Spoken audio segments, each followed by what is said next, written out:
From May next year, the Singapore government will award security contracts based on outcomes instead of the manpower required. Now, it's the government's latest bid to encourage the manpower-tight sector to be more reliant on technology, and it's hoping that the private sector will follow suit.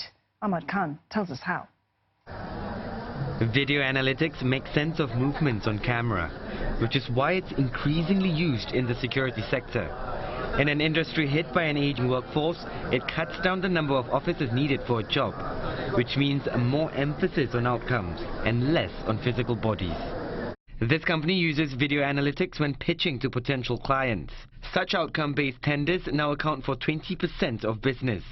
It hopes to raise this to 50% in 3 years. The buyer used to say, I need so many people, I need this, I need that, I need this. Today the buyer will come in and say, tell me what you think I should be doing. So there are no prerequisites, there's nothing. And whoever's good enough to be able to give a great deal and provide the technology and the manpower integrated into one will win the contract. And the government, which is understood to be one of the largest buyers of security services, is leading by example.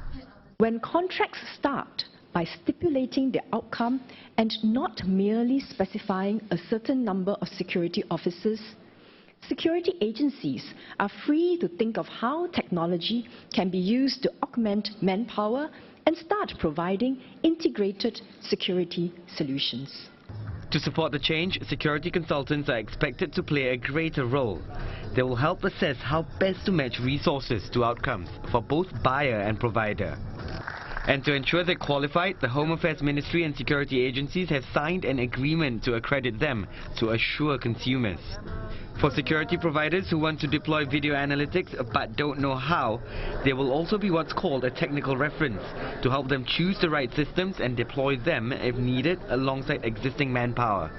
This also assures buyers that their needs are being met.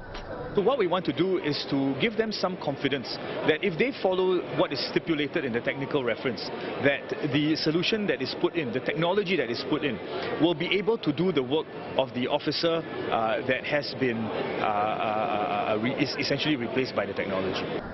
And to make sure those who need security services are on board with outcome-based contracts, authorities will spread the word through workshops and programs.